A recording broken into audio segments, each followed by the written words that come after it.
আর মুড়ির কত বাকি আছে? মুড়ি নিয়ে গেছিল না? হ্যাঁ, খাতায় লেখা আছে না, দেখ দেখি। এ দেখো লবণ নিয়ে নিয়েছি।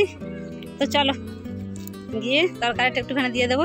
রেসিপিটা আমি নিয়ে চলে এসেছি রান্নাঘর থেকে। এ দেখো তোমাদের সুন্দর করে দেখাচ্ছি, খুব কাছ থেকে দেখাচ্ছি কত সুন্দর হয়েছে দেখো। তো এটা অনেকভাবে করে, আমি একরকমভাবে দেখালাম, আমি আমার মতো দেখালাম। যদি তোমাদের ভালো লেগে থাকে তো অবশ্যই একবার হলো বাড়িতে ট্রাই করো। শুভ দুপুর বন্ধুরা, আশা করি সকালে খুব ভালো আছো, সুস্থ আছো। তো আমার ইউটিউব উল্টে বাংলা ব্লগ চ্যানেলে তোমাদের সকালকে অনেক স্বাগত জানাই। তো চলো ছোট্ট করে একটা রেসিপি আজকে তোমাদের সাথে শেয়ার করব। তো এই মাত্র স্কুল থেকে ফিরে এলাম, একটুখানি কাজ ছিল। এখন বাজে দেখো 12টা 15। তো রান্নার দিকে হচ্ছে, ভাতটা সকালে উনানা করে নিয়েছিলাম। যাই হোক, যে রেসিপিটা শেয়ার করব তোমাদের বলে নিই, সেটা হচ্ছে ঝিনুক। ঝিনুক তোমরা অনেকেই জানো, আর হয়তো যাই হোক কম বেশি অনেকেই জানো। তো চলো তোমাদের দেখাবো। তো ঝিনুকের একটুখানি ঝাল বানাবো, একেবারে গ্রামীণ রান্না এবং অতি সাধারণ রেসিপি। তো একেবারে বাটা মশলায় রান্নাটা করব, ছোটো করে শেয়ার করব, তোমরা দেখতে থাকো। তো চলো এখন রান্নাঘরে চলে যাবো। অলরেডি একটা রান্না আমার বসিয়ে দিয়েছি, মানে রান্না করবো একটা। তো একটা রান্না আমি এদিকে করছি, সেটা হচ্ছে এই যে আলু, বেগুন আর গিমের শাক দিয়ে একটু চচ্চড়ি বানাবো।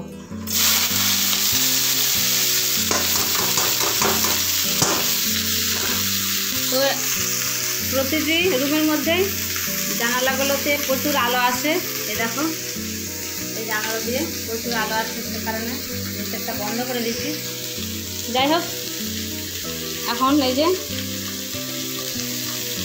এটা একটু হালকা করে গুঁড়ো মশলা দিয়ে বানিয়ে নিচ্ছি। তো ঝিনুকটা বানাবো, তোমাদের ঝিনুকটা আমি শেয়ার করছি। আগে এটা বানিয়ে দিই। জিরে, হলুদ, লঙ্কা গুঁড়ো দিয়ে এটা একটু সরু মতো করো। তো লবণ শেষ হয়ে গিয়েছে, কাছের দোকান, বোধহয় দোকানে যেতে হবে। তো চলো একটুখানি আঁচটা কমিয়ে দিয়ে আমি তাহলে একটু লবণটা নিয়ে চলে আসি দোকান থেকে।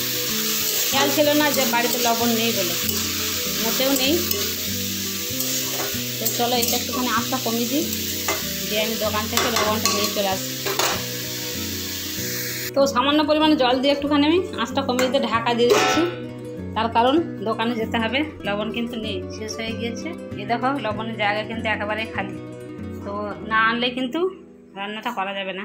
তো যেহেতু কাছে দোকান, চলো ছেলে দিকে কাজ করছে, নইলে ছেলেকে পাঠাতাম। তো চলো আমি নিজেই যাই। তো একটা সুবিধা দোকানটা কাছে হয়ে গিয়ে, সেটা হলো রান্না করতে করতে কিন্তু দোকানে যাওয়া যায়। তো আঁচটা আমি ওই জন্য কমিয়ে দিয়েছি। এদিকে দেখো তোমার দাদা ভাই এখন কাচতে লেগেছে। তো এগুলো শীতের জিনিস, জাস্ট এই দুটোই বাকি ছিল কাচতে। তো প্রচুর ভারী হয়ে যায় ভিজিয়ে দিলে, তাই না? তো সে কারণে আমি তুলতে আমার নাড়াতাড়া করতেই পারি না। তো ও একটু লম্বা আছে, আর বুঝতেই পারছো প্রচুর ভারী, সে কারণে ওকে বললাম যে একটু কেচে দাও। তো ওইদিকে কাচাকুচি করছে। চলো আমি তোমাদের দোকানটা দেখিয়ে নিয়ে আসি আমার বাড়ি থেকে। এই যে বাড়ি, তো আমি বাড়ি থেকে যাচ্ছি। তরকারি বসিয়ে দিয়ে কিন্তু সুন্দরভাবে জিনিস নেওয়া যাবে। ওই যে দোকানটা হলদে মতো দেখাচ্ছে, তো ওইখানে যাবো আর কি, খুব কাছেই। তো এই দেখো তোমাদের সাথে কথা বলতে বলতে দোকানে চলে এলাম। একটুখানি মনটা নিয়ে চলে যায়। এই দোকানে কি আছে রে? এই টাটা লবণ আছে 1 কিলো প্যাকেট কিংবা 500? কত দাম রে? ও আচ্ছা, আমাকে 1 কিলোটাই দে তাহলে। তো এই হলো দোকান, দেখো আমার বাড়ি থেকে খুব কাছেই। এই যে আমার বাড়ি, ওখান থেকে এলাম। আর হ্যাঁ 1 কিলোটাই। আর এই যে কাছের দোকান। তো রান্না বসিয়ে দিয়ে আমি নুন আনতে এসেছি, বুঝতেই পারছো।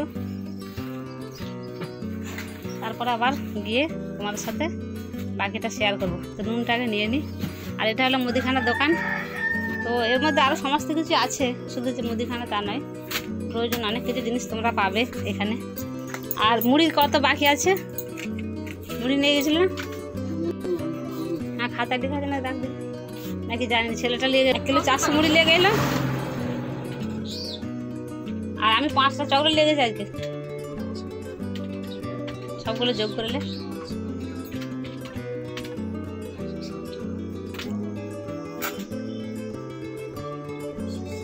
হচ্ছে।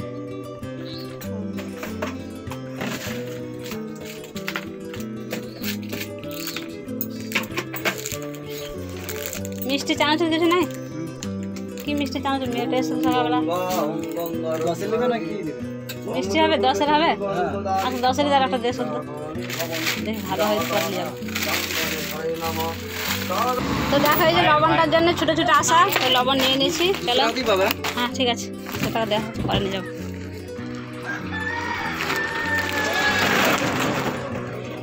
এই দেখো লবণ নিয়ে নিয়েছি, তো চলো গিয়ে তরকারিটা একটুখানি দিয়ে দেবো। লবণ নিতে গিয়ে দেখি আরও কিছু কিছু জিনিস বাকি ছিল, সেটাও নিয়ে নিলাম।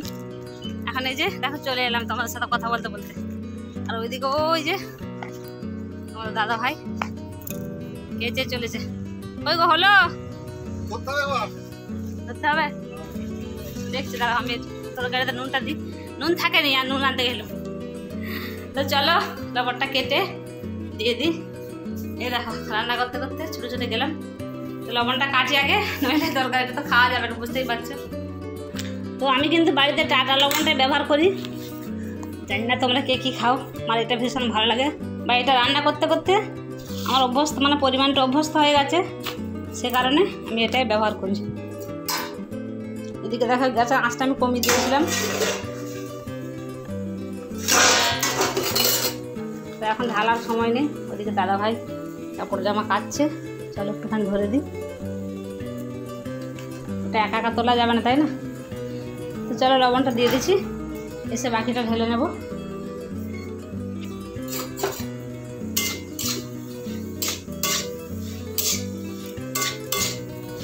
এদিকে লবণ আনতে গিয়ে আমার দেখো তরকারি প্রায় সেদ্ধ হয়ে গেছে।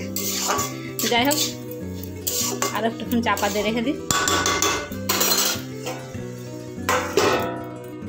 এদিকে এই যে চলে যাচ্ছে ছাদে মিলতে, প্রচুর রোদ আজকে, তো বাইরে দেওয়ার সে মতো জায়গা নেই, সেই কারণে ছাদে যাচ্ছে, একটুখানি ছাদে মিলে দিয়ে আসবে। আজকে দেখো প্রচুর রোদ, তো একদিকে ভালো হয়েছে, তার কারণ বেশ কয়েকদিন ধরে যে বাইরটা লাতা দিচ্ছি আর প্রায় দিনই বৃষ্টি হয়ে যাচ্ছে, সে কারণে কদিন লাতা দেওয়া হয়নি। তো কালকে দিয়েছি, গতকালকে, আর এই দেখো মেলতে শুরু করে দিয়েছি। তো গতকালকে লাতা দিয়েছি, যাই হোক রোদটা আছে, একটু কষ্ট হলেও তো সামনেটা পরিষ্কার থাকে, বুঝতেই পারছো। আর আমি একটু পরিষ্কার থাকতে পছন্দ করি, আমার এই নোংরা টোংরা বেশ ভালো লাগে না, তো সে কারণে খাটতে হয় ঠিকই, তো ওই পরিষ্কার থাকলে ভালো লাগে, তাই না? এদিকে মেলা হয়ে গেল, তো আরও একটা আছে, কেচে নেবে। চলো আমি রান্নাটা করে নিই তাড়াতাড়ি করে। এই দেখো এদিকে হয়ে গেল ডিমের শাকের চচ্চড়ি, আলু বেগুন দিয়ে ডিমের শাকের চচ্চড়ি হয়ে গেল রেসিপিটা। তো এরপরে তোমাদের দেখাবো এই যে, তো এটা হলো ঝিনুক। তোমরা কে কেমন জানো আমি ঠিক জানি না, তো যারা জানো না বা যারা জানো সকালের উদ্দেশ্যে বলছি, তোমরা একটুখানি কমেন্ট করো যে এটা কি, দেখে তোমরা আগে দেখেছো কেউ? তো শামুকও আছে, শামুকটা তোমাদের দেখায়। তো চলো এতক্ষণ যেটার জন্য অপেক্ষা করছিলাম, এই যে সেটা হলো ঝিনুক। ঝিনুক রান্নাটাই তোমাদের শেয়ার করবো একটুখানি রেসিপিটা। আর এটা হলো শামুক, দুটো দুরকম, দেখো দুটোই কিন্তু জলের মধ্যেই থাকে। এটা শামুক আর এটা হলো ঝিনুক। তো আজকে ঝিনুক রেসিপিটা তোমার সাথে শেয়ার করবো, তোমরা দেখতে থাকো, আশা করছি ভালো লাগবে। একেবারে বাটা মশলায় গ্রাম্য পদ্ধতিতে বানাবো, তো চলো দেখতে থাকো। তো এই যে রেসিপিটা বানানোর জন্য নিয়েছি দেখো গোটা সরষে, গোটা জিরে, পোস্ত, শুকনো লঙ্কা। তো এগুলো একটুখানি বেটে নেবো। চলো প্রথমে এগুলো একটু শিলে বেটে নেব, আর সাথে পেঁয়াজ বেটে নেব। এদিকে যে আম কাটা চলছে, বন্ধুরা খাবে তো চলে আসো। আমি যে মশলা বাটতে যাবো, রেডি হচ্ছি, আর এখানে যে আম কাটা হচ্ছে, চলো একটুখানি খেয়ে নিই। বেশ পাকা পাকা মিষ্টি আম কিন্তু। তো এখন এই যে হয়েছি সিন্দার কাছে মশলাগুলো নিয়ে। তো এখানটা হচ্ছে বাথরুম, এখানটা এখন বাগানো হয়নি, একটা ফাঁকা আছে, সেই কারণে এখানটাতে এখন ব্যবহার হচ্ছে। বাইরে একটা বাথরুম আছে, ওটা দিয়ে কাজ চলছে। এটা পরে বাগিয়ে নেবো। এখানে কোমট হবে, তোমাদের একটুখানি শেয়ার করলাম। তো যেহেতু ফাঁকা আছে এখন, সে কারণে এখানটায় বাইরে রোদ্দুর বুঝতেই পারছো, সেজন্য এখানে সব কিছু রাখা হয়েছে। তাহলে মশলাটা বেটে নিই।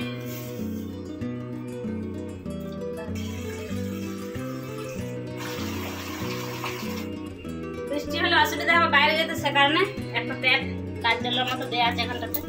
চলো মশলাটা বেটে নিই। তোমাদের দেখালাম যে বাটা মশলায় রান্নাটা করবো।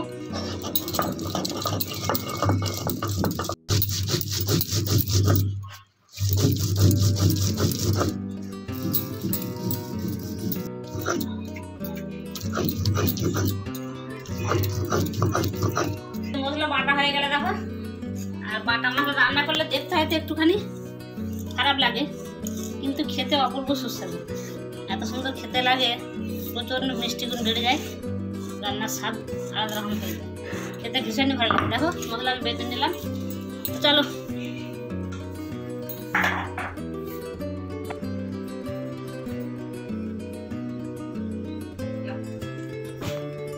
তো এখন দেখো কড়াইয়ে তেল দিয়ে দিয়েছি, আর কিছু কিছু গুঁড়ো মশলা এখানে আমি অ্যাড করেছি একেবারে অল্প পরিমাণে।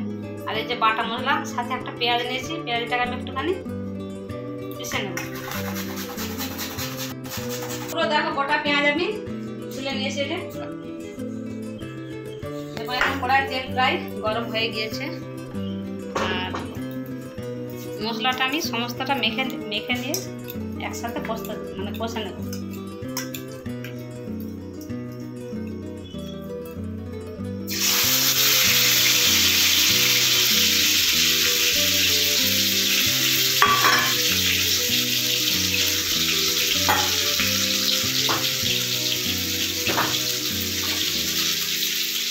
এরপরে যে পরিমাণ মতো আমি ঝিনুকটা দিচ্ছি। সবটা যদিও রান্না করবো না, একটুখানি রাখবো, যেগুলোতে আমি মশলা বেটেছি।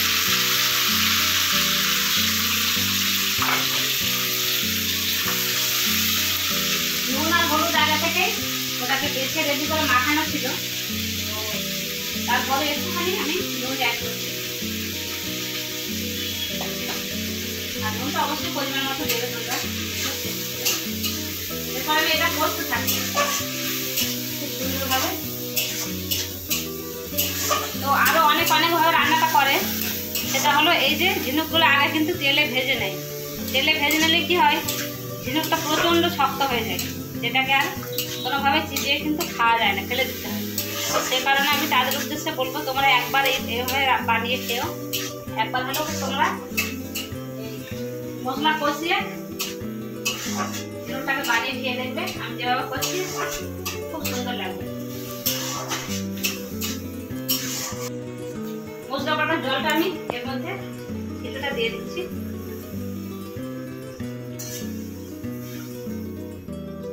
দিয়ে পরে হালকা করে আঁচটা কমিয়ে দিয়ে ঢাকা দিয়ে দেবো। এটাতে কিন্তু রান্নাটা কমপ্লিট হয়ে যাবে। আঁচটা কমিয়ে দিয়ে আমি ঢাকা দিয়ে দেবো। তো চলো তারপরে রেসিপিটা আমি তোমাদের শেয়ার করছি। খুব সহজভাবে তোমার রেসিপিটা বানাতে পারবে। আর অবশ্যই দেখার জন্য সবাইকে ধন্যবাদ। তো চলো শেষটা শেয়ার করছি, কেমন রেসিপিটা তোমার দেখতে থাকবে। তো ঠিক আমি ঢাকা দিয়ে 10 মিনিট পর আবার ফিরে এলাম। আর এখানে যে ডাল বসিয়ে দিয়েছি একটু তাড়াহুড়োর জন্য। স্টিলের বাসন তো গ্যাসে বসানো যাবে না, সেজন্য ইন্ডাকশানে আমি ডালটা বসিয়ে দিয়েছি। আর চলো এই যে ঢাকাটা খুলে তোমাদের দেখাই। এই দেখো রান্নাতে কিন্তু একেবারে কমপ্লিট হয়ে গেছে। এটা আর কিছু করার দরকার নেই, জলটা পড়ে গিয়েছে। আর খুব সুন্দর দেখো ভাজা ভাজা মতো, একটু ঝাল ঝাল মতো হয়ে গেছে। তো আমি এটা আর কিছু করছি না, আঁচটাকে বন্ধ করে এবার নামিয়ে দিই। আর নামিয়ে দিয়ে তোমাদের আমি দেখাচ্ছি রান্নাটা কত সুন্দর হয়েছে। রেসিপিটা আমি নিয়ে চলে এসেছি রান্নাঘর থেকে। এই দেখো তোমাদের সুন্দর করে দেখাচ্ছি, খুব কাছ থেকে দেখাচ্ছি কত সুন্দর হয়েছে দেখো।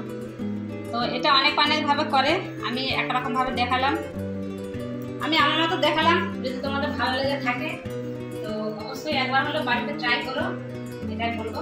আর আমার নিত্য নতুন ব্লগ পেতে আর রেসিপি পেতে চ্যানেলটিকে অবশ্যই ফলো করো, সাবস্ক্রাইব করতে ভুলো না যারা নতুন আছো। তো চলো ভালো লাগলে অবশ্যই কমেন্ট করতে থাকো। দেখা হচ্ছে আবারও পরের ভিডিও।